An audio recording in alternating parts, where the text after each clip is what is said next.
Assalamualaikum warahmatullahi wabarakatuh.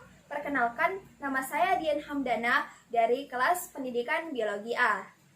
Pada video kali ini, kita akan membahas urinalisasi. Nah, proses pembentukan urin adalah hal yang sangat penting bagi manusia.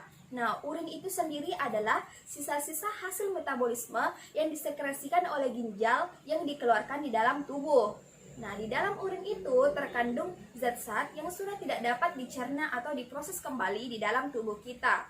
Nah, proses pembentukan urin melalui 3 proses. Yang pertama adalah proses filtrasi atau penyaringan, kemudian proses reabsorpsi atau penyerapan kembali, dan yang ketiga adalah proses augmentasi atau pengeluaran zat. Tahap pertama dalam pembentukan urin adalah filtrasi atau penyaringan darah dari zat-zat metabolisme di dalam tubuh. Nah, zat-zat ini dapat berupa air, urea, dan klorin yang dapat bersifat racun ketika tidak dikeluarkan di dalam tubuh. Nah, proses filtrasi ini terjadi di dalam badan Malpighi yang terdiri dari glomerulus dan kapsula Bowman. Nah, glomerulus di sini dia berfungsi sebagai tempat penyaringan zat-zat yang dapat berupa air, garam, asam amino, glukosa, dan urea.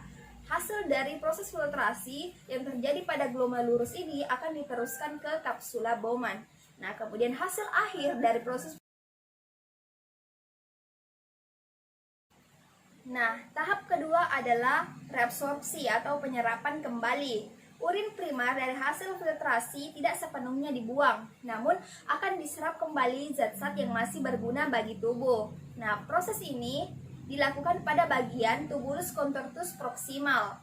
Zat-zat yang masih berguna bagi tubuh seperti glukosa, asam amino, natrium, kalium, klorida, kalsium, dan air akan diserap kembali pada bagian pembuluh di sekeliling tubulus. Nah, hasil dari proses ini dinamakan dengan urin sekunder. Nah, kemudian urin sekunder ini akan masuk ke dalam lengkung Henle.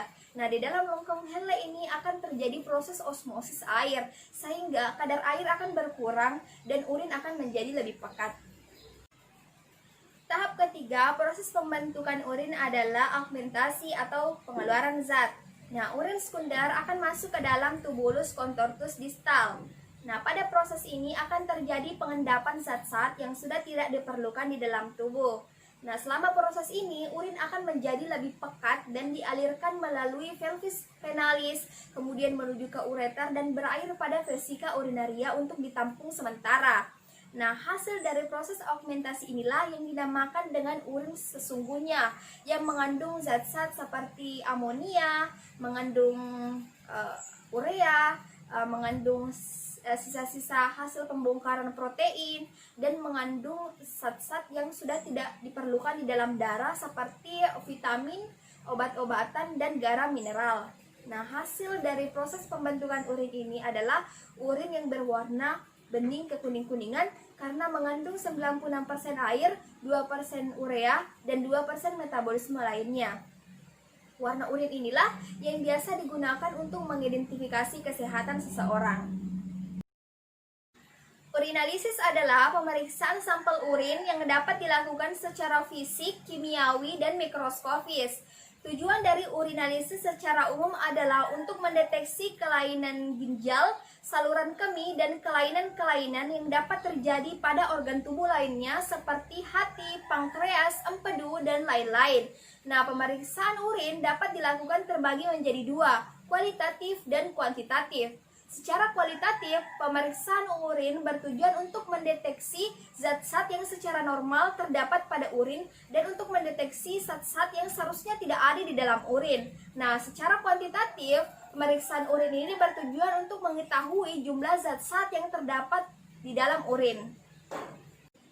Nah, dalam kegiatan ini kita akan melakukan percobaan tes urin yang terdiri dari analisis fisik dan analisis kimia. Nah, pada analisis fisik ini kita akan mengamati warna dan penyebab pada urin beserta dengan pH urin, dan yang untuk analisis kimia kita akan melakukan percobaan dengan pemeriksaan glukosa dan protein pada urin. Jadi kegiatan pertama kita adalah analisis fisik. Jadi tujuan percobaan kita kali ini yang pertama untuk mengetahui warna dan penyebab pada urin, Terus yang kedua untuk mengetahui pH urin. Nah, adapun alat dan bahan yang akan digunakan, alatnya yaitu gelas ukur. Kemudian bahannya ada pH indikator dan urin. Nah, adapun cara kerja untuk pertama kita akan amati warna pada urin. Jadi yang pertama itu adalah kita menyiapkan urinnya dan menuangkan urin tersebut ke dalam gelas ukur dan mencatat berapa volumenya. Terus yang kedua, amati warna urin pada gelas ukur tersebut. Kemudian warna urin itu sangat bervariasi. Lihat tabel berikut. Nah, cocokkan warna urin beserta dengan kemungkinan penyebabnya dan catat hasilnya. Baik, untuk cara kerja yang kedua itu mengetahui pH urin. Jadi yang pertama itu adalah kita menyiapkan pH indikatornya. Terus yang kedua, celupkan pH indikator tersebut ke dalam urin yang terdapat di dalam gelas ukur tersebut. Nah, yang ketiga, bandingkan warna pH indikator yang telah dicelupkan pada urin dengan warna pH indikator yang terdapat dalam kotak pH indikator tersebut.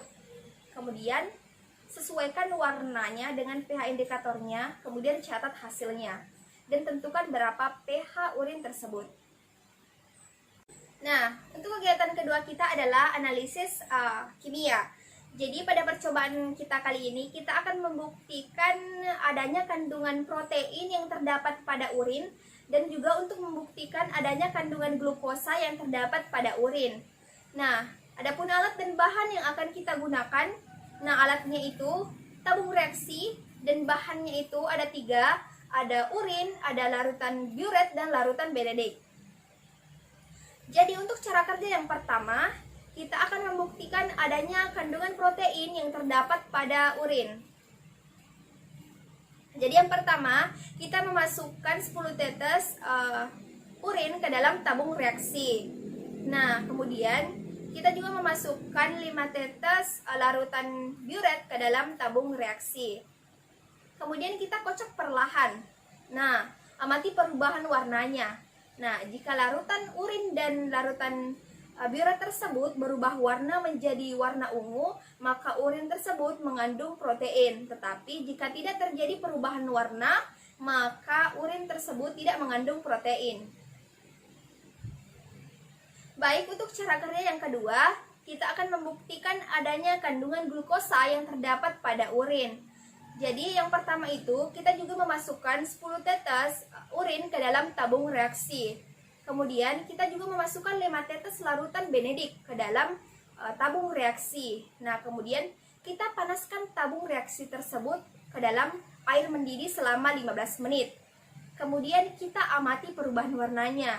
Nah, jika warna larutan benedik dan urin tersebut menjadi warna merah bata, maka urin tersebut mengandung glukosa. Dan apabila terdapat endapan, maka orang tersebut mengidap diabetes. Nah, dari 2 kegiatan yang kita lakukan mengenai percobaan analisis fisik dan analisis kimia, mungkin cukup untuk mengetahui adanya kandungan zat-zat yang terdapat di dalam urin kita, dan juga untuk mengetahui apakah ada kelainan-kelainan yang terdapat pada urin kita. Jadi mungkin cukup sekian video saya kali ini. Nah, semoga bermanfaat untuk kalian semua. Terima kasih. Assalamualaikum warahmatullahi wabarakatuh.